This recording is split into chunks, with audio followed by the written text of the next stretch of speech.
Australia study visa की बात करें तो स्टूडेंट्स के मन में सवाल जुलाई इनटेक को लेकर हमारे पास भी कई तरह के सवाल कमेंट्स के जरिए पहुंच रहे हैं, तो हमने सोचा क्यों ना पूरी एक वीडियो प्रॉपर बनाई जाए, आपको गाइड किया जाए ताकि जो फ्रेश पास आउट स्टूडेंट हैं उनको भी पता चले कि कैसे वो राइट कोर्सेज के साथ आगे चलें। और आज आपको स्पेशली बताने जा रहे हैं कि कैसे आप फ्री आइल्स कोचिंग, फ्री पीटी कोचिंग भी कर सकते हैं। अगर आपने अभी तक कोई भी कोचिंग क्लास शुरू नहीं की है, फ्री ये कोचिंग आप कैसे ले सकते हैं, कौन कौन सी अच्छी और सर्विसेज आपको मिल सकती है, और स्पेशली बात करेंगे कि जीटी की जगह जीएसटी आने के बाद क्या क्या प्रोसीजर में फ़र्क पड़ा है, स्टूडेंट्स को कौन कौन सी बातों का ध्यान ज़रूर रखना चाहिए। स्वागत है आप सभी का, और आज ये पूरी इन्फॉर्मेशन आपके साथ शेयर करेंगे नेविगेटर्स ओवरसीज से visa expert Mrs Veena Goyal ma'am हमारे साथ हैं। बहुत बहुत स्वागत है मैम, नमस्कार।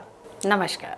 तो मैम मैं ज़रूर बात करना चाहूँगी आज पहले तो जो जीटी की जगह जीएसटी आने के बाद क्या फ़र्क पड़ा है, स्टूडेंट्स को किन बातों का ध्यान ज़रूर रखना चाहिए। मैम ये पूरी इन्फॉर्मेशन पूरी शुरू करें इससे पहले मैं स्टूडेंट्स को बता दूं कि नेविगेटर्स ओवरसीज़ और वीना गुल मैम जो कि तकरीबन पिछले 28 सालों से स्टूडेंट्स को गाइड कर रहे हैं, इमिग्रेशन की दुनिया में उनका बहुत अच्छा नाम है और ढेरों स्टूडेंट्स को उनकी मनचाही मंजिल पर पहुँचाया है, उनका बाहर जाने का, विदेश जाने का सपना जो है साकार किया है। आप भी उनमें से एक हो सकते हैं अगर आप मैम से गाइडेंस लेते हैं, उनके अकॉर्डिंगली अपनी फाइल लगाते हैं और टाइमली फाइल लगाएंगे सही डिसीजन के साथ, तो टाइमली आप अपना वीज़ा भी हासिल ज़रूर कर सकते हैं। तो मैम ऑस्ट्रेलिया स्टडी वीज़ा की बात करते हैं, ज़रूर बताइए फ्रेश पासआउट स्टूडेंट किन किन बातों का ध्यान रखे और जीटी के बाद जो है जीएसटी के आने के बाद क्या क्या असर पड़ा है पूरे प्रोसेस पर। हरजोत जी, देखिए कि ऑस्ट्रेलिया जाना कभी भी मुश्किल नहीं था अगर बच्चे को गाइडेंस ठीक हो। हम लोग अगर बच्चा यहाँ पे नीट के एग्ज़ाम दे रहा है या कोई भी कंपटीशन एग्ज़ाम दे रहा है तो उसके लिए पेरेंट्स 2 साल से तैयारी करते हैं 10th के बाद।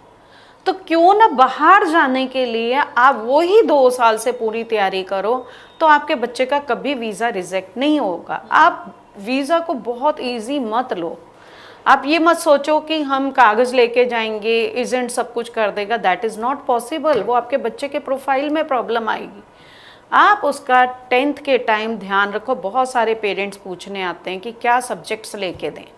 जब आप सब्जेक्ट्स पूछ रहे हो, बच्चे की पढ़ाई पे ध्यान दे रहे हो, उसी टाइम आप अपने फाइनेंशियल डॉक्यूमेंट्स, क्योंकि इंडिया में बहुत सारे अभी भी फैमिलीज़ ऐसी हैं जो आईटीआर की परवाह नहीं करती, इनकम टैक्स रिटर्न की, क्योंकि इस साल 7 लाख रुपया गवर्नमेंट ने टैक्स फ्री कर दिया है। तो लेकिन हमें जब बाहर बच्चे को पढ़ने भेजना है, हर कंट्री में, अब जैसे कनाडा में आपको इनकम टैक्स रिटर्न नहीं चाहिए, लेकिन अगर आप कनाडा में अपना टूरिस्ट वीज़ा लगाते हो तो आपको इनकम टैक्स रिटर्न चाहिए। ऐसे ही न्यूजीलैंड, ऑस्ट्रेलिया में जब हम अप्लाई करते हैं तो हमें इनकम टैक्स रिटर्न चाहिए। तो आप अगर उस टाइम अपनी आईटीआर को प्रॉपर फिल करते हो, आप गाइडेंस लेते हो, मस्ट भी आपको ज़रूरत हो ना हो इनकम टैक्स रिटर्न की, लेकिन एम्बेसी उसी से आपकी जो है इनकम जज करती है, आपका बिजनेस क्या है, आपकी जॉब क्या है। अब फाइनेंशियल्स पहले 3 महीने पहले कुछ यूनिवर्सिटियां देखती थी, अब ऑस्ट्रेलिया में कुछ यूनिवर्सिटियां उसका सोर्स मांगती हैं।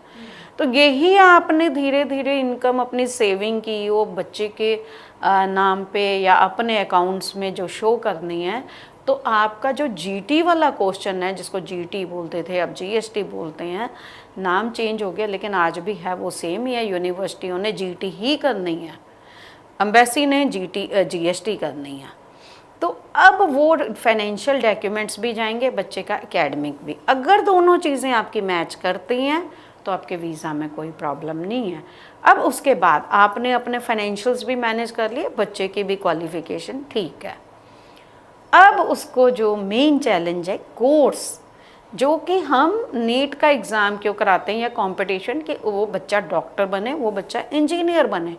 सेम आपने ये रखना है कि मेरा बच्चा बाहर जा रहा है, एक अच्छे कोर्स के लिए जा रहा है, अगर यहाँ पे एक पर्टिकुलर अमाउंट लगाना था तो आप बाहर के हिसाब से भी एक पर्टिकुलर अच्छा अमाउंट उसके पढ़ने पे खर्च कर रहे हैं, तो उसका रिटर्न ऑन इन्वेस्टमेंट आपको उसके कैरियर पे चाहिए।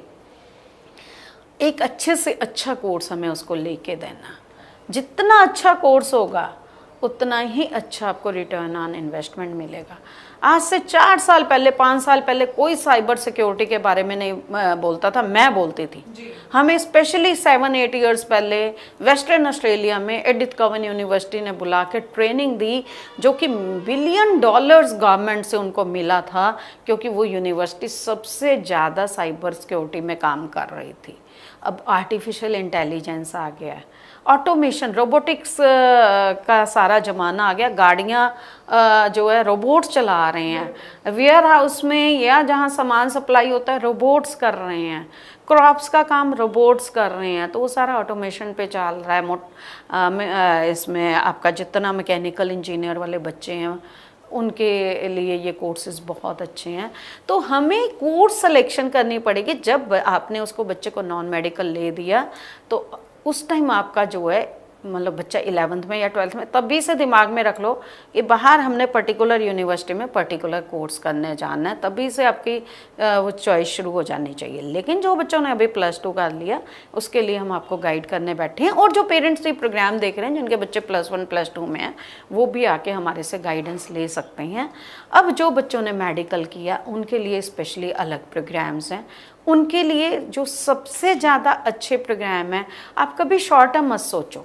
आप सोचो कि बच्चे ने 3 साल पढ़ा, उसके बाद कौन सी फील्ड में जॉब अपॉर्चुनिटीज़ ज़्यादा हैं।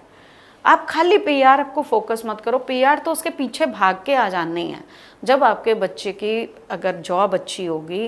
क्योंकि हर कंट्री का एक क्राइटेरिया होता है कि एक पर्टिकुलर स्लैब अगर उसका जॉब का है तो उसको स्पॉन्सर करती है कंपनी, और स्पॉन्सरशिप डॉक्यूमेंट्स पे उसको पीआर मिल जाती है। दैट मीन्स उसको पीआर और पॉइंट्स के पीछे नहीं भागना, पॉइंट्स उसके पीछे भागेंगे।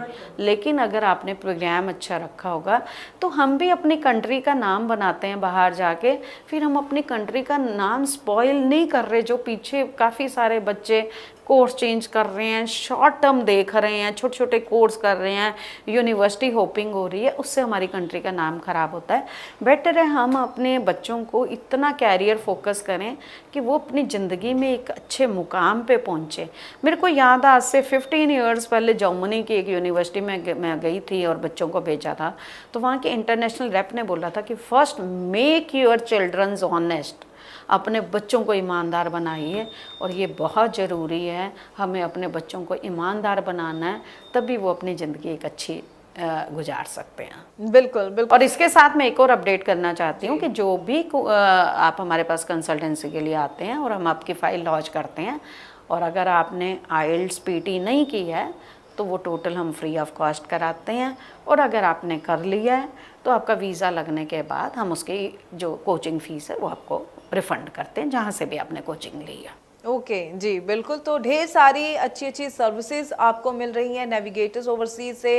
ये ढेर सारे बेनिफिट्स का आप फ़ायदा तभी ले सकते हैं अगर आप टाइमली जो है पूरी जानकारी के साथ नेविगेटर्स ओवरसीज के साथ उनसे पूरी अपनी जो है सलाह ले सकते हैं, गाइडेंस ले सकते हैं, ताकि आपको पता हो कि आपके लिए कौन कौन से अच्छे अच्छे बेनिफिट्स आपका इंतज़ार कर रहे हैं। चाहे कि नेविगेटर्स ओवरसीज की तरफ से जो फ्री कोचिंग दी जा रही है IELTS और PT की, चाहे कि अच्छी कोर्स सिलेक्शन की बात करें जिससे आपको आगे चलकर ढेर सारी अच्छी अपॉर्चुनिटीज मिलने वाली हैं। तो इन सभी चीज़ों का फ़ायदा लेने के लिए जो स्क्रीन पर नंबर है इस पर कॉल कीजिए, पूरी जानकारी लीजिए, या फिर नेविगेटर्स ओवरसीज के ऑफिस विजिट कीजिए। अपने डॉक्यूमेंट ज़रूर लेकर आइए ताकि असेसमेंट की जाए और आपको सही ऑप्शंस टाइमली पता चल सके और टाइमली सही डिसीजन के साथ प्रोसेस शुरू करें, टाइमली आप अपना ऑस्ट्रेलिया स्टडी वीज़ा हासिल कर सकें। बहुत बहुत थैंक्स मैम, ये पूरी इन्फॉर्मेशन आपने स्टूडेंट्स के साथ शेयर की है। आगे भी हम इसी तरह से स्टूडेंट्स के लिए और इन्फॉर्मेटिव वीडियोज़ लेकर आते रहेंगे। फिलहाल के लिए हमें दीजिए इजाज़त। Thank you so much. Thank you.